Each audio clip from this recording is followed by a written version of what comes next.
Magandang araw mga bata, kumusta na kayo? Mabuti naman. Welcome in our grade 2 online class, Kumustahan. At narito na uli si Ma'am Roby para magturo sa inyo ng edukasyon sa pagpapakatao. Handa ka na ba? Magaling!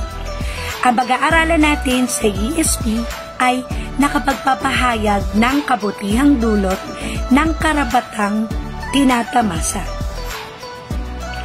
Bago tayo lumako sa ating pag-aaralan ngayong araw na ito, ating balikan ang ating napag-aralan noong nakaraang aralin tungkol sa karapatan. Mga bata, ano nga ba ang karapatan? Mahusay.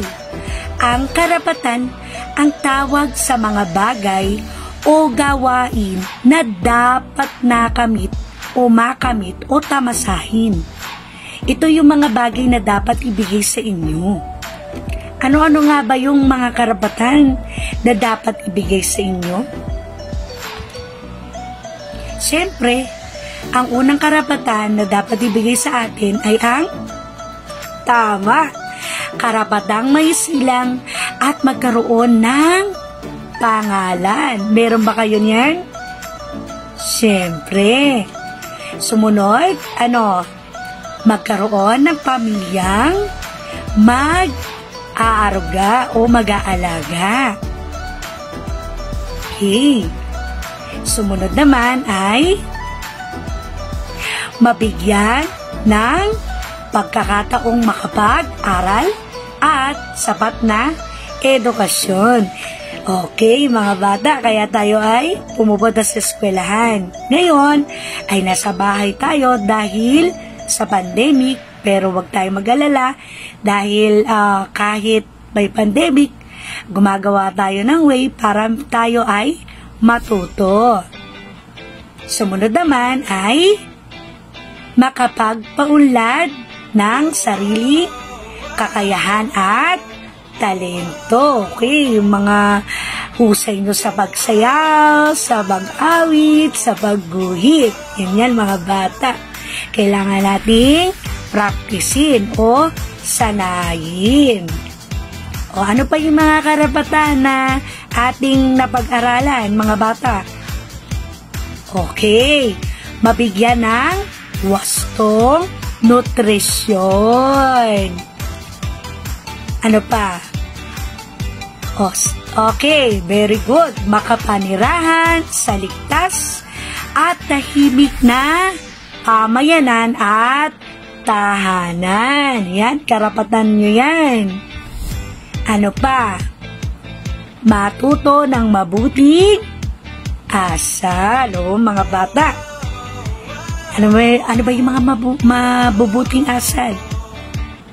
Tama. Laging po at opo. Mga magagalang na pananalita. Ano pa? Ano pang mga karapatan? Yes! Tama. Maligtas sa anumang panganib, pananamantala at karahasan. Mahusay, mga bata. At makapagpahayag ng sariling pananaw o saloobin. Okay, yan ay ilan sa mga karapatan na dapat maibigay sa inyo. Lahat ba ng mga yan ay naibibigay sa inyo? Mahusay. Okay, mga bata. Dahil sa mga karapatan na ibinibigay sa inyo, ito ay may magandang dulot sa atin. Okay. Paano tayo makapagpapahayag o paano makapagpapahayag ng kabutihan ang mga karapatan?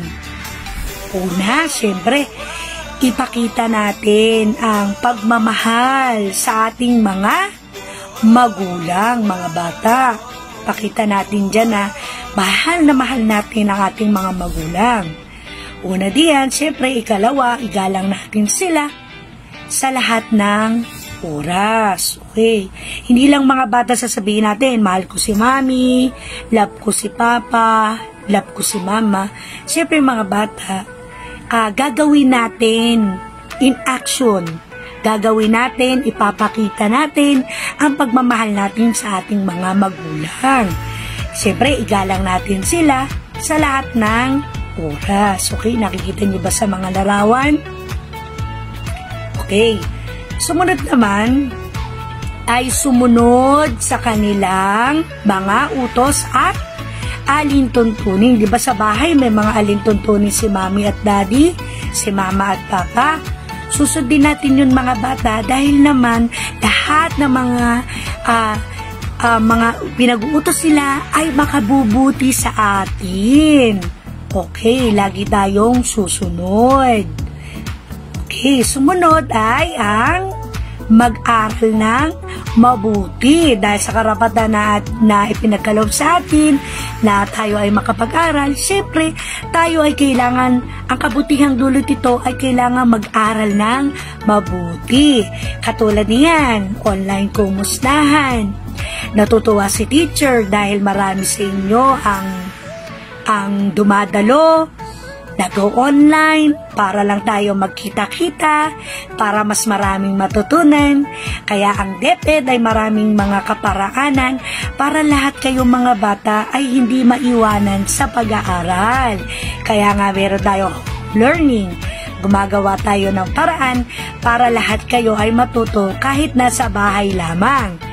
At sa mga palabas sa telebisyon, natutuwa si teacher, nanonood kayo ng IBC 13 na may mga lessons doon na kung sa ganun ay natutulungan sila nanay at tatay sa pagtuturo sa inyo, sa inyong mga tahanan.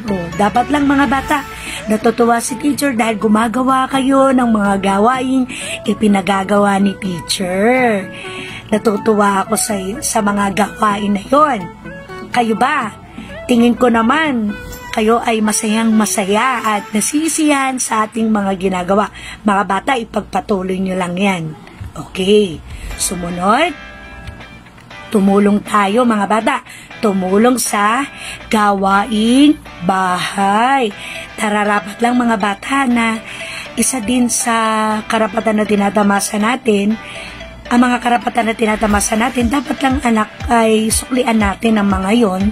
Isa na din diyan yung pagtulong sa mga gawaing bahay. Mga bata, tulungan natin ng ating mga magulang dahil ang mga magulang natin, pagod na yan mga bata. Si mama at papa, dapat lang na tumulong tayo sa mga kahit maliliit na bagay yan mga anak. Yung magwalis, maglampaso, magtiklop ng pinaghigaan, maglinis at magpunas ng mesa. Sa tingin nyo mga bata, maliit yan, pero para kay mami at daddy, malaking bagay na yon dahil nakakagaan sa kalooban na ang mga bata ay marunong tumulong sa gawaing bahay. Okay, sumunod naman mga bata, alagaan ang mga magulang kapag may sakit. Pag may sakit sila nanay at tatay, hindi naman sila nanay at tatay Superman or Darna, di ba? Siyempre, nakakasakit din sila nanay at tatay.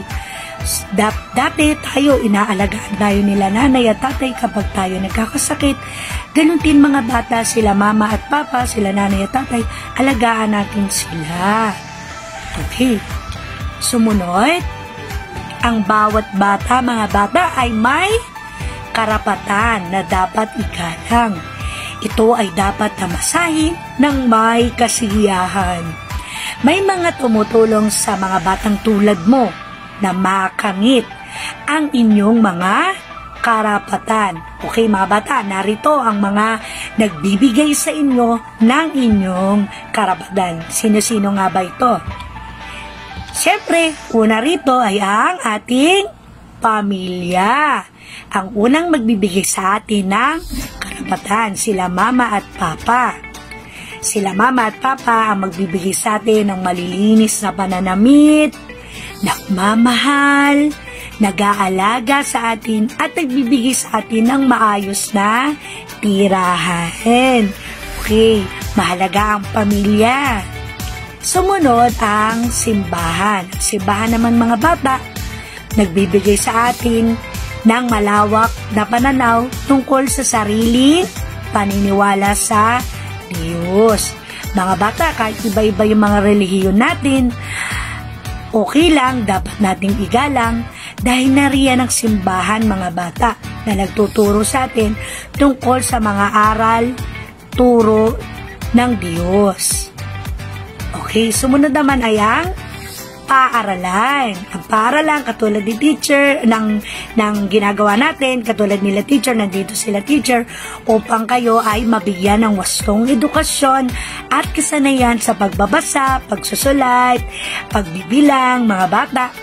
Okay, katulad nga, gaya nga na sinabi ni teacher, ang DepEd ay gumagawa ng paraan para sa gano'n kahit nasa bahay lamang kayo, ay nandun pa rin ang pagkakataon na kayo din ay matuto. Okay, ano-ano nga ba yun mga bata? Meron tayong modules, printed modules, meron tayong online kumustahan, meron tayong DepEd Commons, meron tayong pinapanood sa TV, meron din tayong pinapakinggan sa radyo, meron din yan mga bata. Meron din yung mga videos or YouTube na binapadala ni teacher upang mas lalong mapalawak, madagdagan ang inyong kaalaman. Okay. Sumunod ay ang pamahalaan. Ang karapatan na binibigay ng pamahalaan sa atin ay nagbibigay sa atin ng tahimik na pamayanan, malinis na kapaligiran, at maayos na pagamutan at palaruan. O yan, mga bata. Ngayon naman mga bata, piliin natin sa loob ng kahon ang mga karapatan na tinatamasa o ipinagkaloob sa inyo. Isulat ninyo ito sa inyong papel. Okay, sa malinis na papel mga bata, gumawa kayo ng isang malaking puso katulad ng ipinakikita ko sa inyo ngayon. Ngayon mga bata, piliin ninyo diyan. Alin diyan yung mga karapatan na naibigay na sa inyo o ibinibigay sa inyo? May pamilyang nag-aaruga? Meron ba mga bata? Kung mayroon, isulat sa loob ng malaking puso. Nabibigyan ng proteksyon. Sumunod, hindi hinayaang maglaro at makipagkaibigan. May tahimik at masayang tahanan. Tinuturuan ng mabuting asal. O sige, isulat ninyo yan mga bata, picturean, screenshot at ipadala kay teacher sa messenger. Okay ba yon? Okay, at babasahin niya ni teacher at check-checkan niya. Okay, alam kong kayang-kaya niya. Sumunod naman mga bata, upang makita natin at malaman natin kung talagang natuto kayo ngayong araw na to, meron tayong sasagutan. Ito ay ang isa-isip. Alam nga ba yung isa-isip? Pupunan natin ang bawat patlang ng mga sagot na makikita ninyo diyan. Meron tayong igalang, kasiyahan, karapatan, ipagkaloob, at kamasahin. Okay, basahin ni teacher. Basahin natin, sabay-sabay tayo. Ang isang batang tulad mo ay may mga ano? Ano ang sagot mga bata? Mahusay, karapatan. Meron kayong mga karapatan na dapat... Sige, ano sagot? Very good. Dapat igalang. Okay. Kailangan itong ipagkaloob. Okay, sino-sino nga ba yung magkakaloob sa atin nung sinabi ko kanina? Oo, tama. Pamilya, simbahan, very good. Ano pa? Paaralan at mahusay, pamahalaan. Naaalala nyo? Okay, sumunod sa iyo ng mga tao sa iyong paligid. Yun ang tinukoy natin. Ang mga ito ay dapat mong ano? Okay, dapat tamasahin ng may kasiyahan. Magaling mga bata. O sige, sabay-sabay natin basahin to mga bata. Ang isang batang tulad mo ay may mga karapatan na dapat igalang. Kailangan itong ipagkaloob sa iyo ng mga tao sa iyong paligid. Ang mga ito ay dapat mong tamasahin ng may kasiyahan. Mahusay mga bata! Ngayon naman, magkakaroon tayo ng maiksing pagsusulit. Okay, basahin ang mga karapatang inyong tinatamasa sa hanay A. Piliin kung sino sa hanay B o hanay ba ang nagbibigay sa iyo nito. Isulat ang letra ng iyong sagot. Okay, narito yung hanay A. Una, tahimik at ligtas na pamayanan. Sino magbibigay sa inyo nito? Ikalawa, mga palaruan at paggamutan. Ano kaya? Sino kaya ang magbibigay nito sa inyo, no? Ikatlo, pagmamahal at tamang pag-aalaga. Okay, sino magbibigay? Ikaapat, paniniwala sa Diyos. At ikalima, kasanayan sa pagbasa at pagsulat. Sa hanay ba naman, ito naman yung A, barangay, B, paaralan, C, pamahalaan, D, pamilya, E, simbahan. Okay mga bata, handa na ba kayong magsagot? Bibigyan ko kayong mga bata ng 5 minuto. Good luck! 5 minutes later. Ngayon mga bata, halina't atin ang sagutan ang inyong sinagotang pagsusulit. Handa na ba kayo? Magaling! Okay, una, tahimik at ligtas na pamayanan. Sino magbibigay nito sa atin? Mahusay! A, barangay. Kaya nga ang ating kapitan ay merong mga itinalagang mga tanod upang sa atin ay gumabay para mapanatili ang katahimikan ng pamayanan o komunidad. Mahusay mga bata. Ikalawa, mga palaruan at paggamutan. Sino kaya magbibigay nito o sektor na magbibigay sa atin ito? Mahusay! C, pamahalaan. Sumunod, pagmamahal at tamang pag-aalaga. Sino ang magbibigay na sa atin ito? Mahusay! Titik D, pamilya. Sumunod, paniniwala sa Diyos. Anong sektor ang magbibigay sa atin ng karapatang ito? Magaling! Simbahan.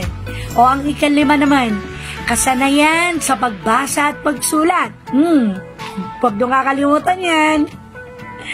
Mahusay, titik B, paaralan. O mga bata, sino dito ang nakakuha ng 5? Ng 4? Ng 3? Ng 2? Ng 1? Pero alam kong sino nakakuha ng 5. Okay, lahat pala nakakuha ng 5. Mahusay mga bata. Sabihin nyo nga sa inyong mga sarili, ang galing-galing ko. Okay, ready, go! Ang galing-galing ko. Magaling mga bata. Dahil dyan, dito nagtatapos ang ating aralin sa ESP o Edukasyon sa Pagpapakatao. Laging tandaan mga bata, sabayan nyo ko. Ang wastong edukasyon ay pahalagahan. Ito ay susi sa iyong kinabukasan. Maraming salamat mga bata. Happy home learning. Ingat kayo lagi. Bye! Mahal kayo ni teacher.